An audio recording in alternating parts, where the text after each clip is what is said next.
Hello again.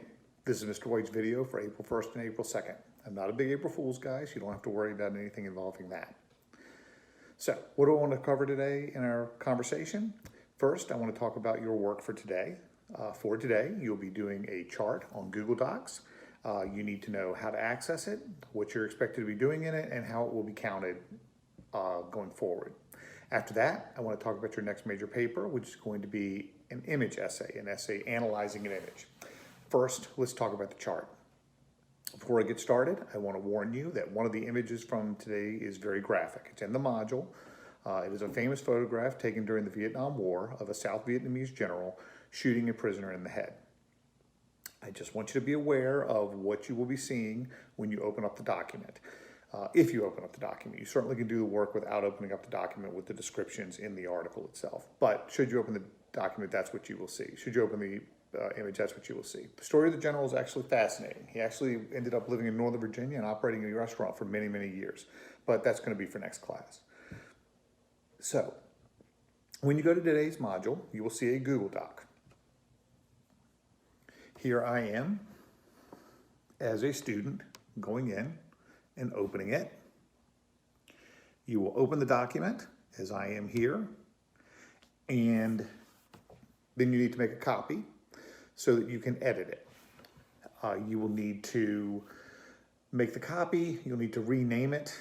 Here I've decided to name it with the term bogus alias, just a fake name, clearly fake name. Then once you create the copy, you will go through and you actually will start working on the different aspects of the chart. The document has a chart with 4 columns. The leftmost column tells you the source you will use for the information. It's actually pretty specific. Each image, whether an actual image in the module or described in the article, involves a shooting. Column 2 is where you tell me who the shooter is. There's a trick question for a couple of these rows. If we were to look at the deer hunter, the hint there would be not everyone is shot by someone else. And when you look at that last row, the panel from the non-comic book, you need to be aware that a lot of times when we say someone shoots, they don't necessarily shoot with a gun. So you will enter in your data in the various aspects of the chart, then you will submit it like you're submitting a frat sheet or anything else, except you'll be submitting the Google Doc, and that will be what you turn in for today's module to be considered complete. It'll be like turning in a discussion board, except it's actually a Google Doc. Okay, the next thing I want to discuss is the image essay. The Google slideshow will guide you through this, but I want to talk about it also. You'll be analyzing an image. This should be very similar to the commercial essay or the rhetorical analysis if you're an 11th grader. You should be thinking about what argument the photo is making. It is making an argument. I do want to make a side note. I know how photographers work, and I know how photographers think. As a matter of fact, next class we'll be dealing with that. It's the selection of the photo that's key. Someone thinks a photo sends a message, that photo gets selected, and then the message is out there. So enough of that. There's no need to argue about whether or not there's a purpose. There is a text that is created. So anyway, the photo is likely going to be appealing to emotion. You should be thinking about how it does. Since it will not involve language, you really are just looking at details. There are 3 main things that you should be looking at. First and foremost, you should be looking at the details in the image. What is thought-provoking? What does it make you think as it is provoking your thoughts? Secondly, you should look for possible symbolism.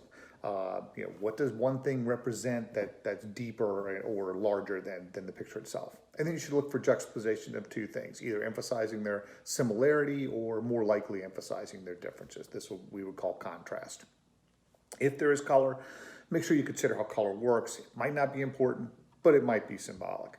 In the slideshow, I deal with this image. So if I were to write about this image, what might I write about? First of all, there is a contrast. There's a contrast between war is hell, which is written on the helmet, and the fact that the person wearing the helmet is actually a soldier. That contrast sends a message. Also, to me, the soldier looks very young. So who exactly are we sending to war here? I mean, are we sending people who are experienced and ready to go? Or are we sending kids? I think one of the messages here is that we're sending kids. His eyes are bright and likely colored. lightly colored, this could maybe symbolize innocence. I don't want to go too far down there, but it might. If I look into context, I would see it's from Vietnam, a very unpopular war, which was protested a great deal. This image is one of protest and is probably one that was used during the protests. I might also talk about how his clothes were kind of disheveled. I might be talking about kind of the disorganized nature of the army in Vietnam. I might talk about his features are feminine. I'm probably not going to go down there, but still, it is there. I discovered this photo is from 1965. I could talk about how this is early in the war. Most of the things we think about as being protest are from 1967 on. This could be symbolically showing us that the soldiers knew how bad war was before the rest of us knew how bad war was. I imagine some of you are hearing this and thinking, Mr. White's reading too much into that. But I hope that some of you are hearing this and hearing that some of it makes sense. You don't need to agree with me on everything, but you should feel free to speculate, feel free to take chances with the symbolism. The photos and the paintings that I will supply will be famous. And so there's a problem with research. Research here is going to lead to right answers.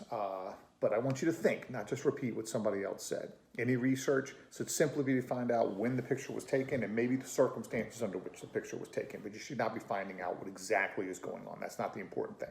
Your interpretation is what I want to see, and it needs to be original to get a good grade. One last thing. Every year, students ask if they can pick their own pictures. My answer has to be no. I'm sorry. You're not very good at finding interesting images to write about. I end up with things like this. Just no. The photos you choose are either too obvious or they have words on them that give a clear theme. I just don't want to go down that direction. I would feel like you're going to end up choosing a photo, you're going to end up loving it, you're not going to end up writing very well, and you're going to end up getting a bad grade. Look, you'll have a lot of freedom on your final paper. Please just use one of the images I've supplied for this one. You'll have all the freedom in the world on your final trope paper. So, I'll close with a quick reminder of dates. April 3rd, Friday, is the due date for the draft. Remember, you can turn in a partial draft.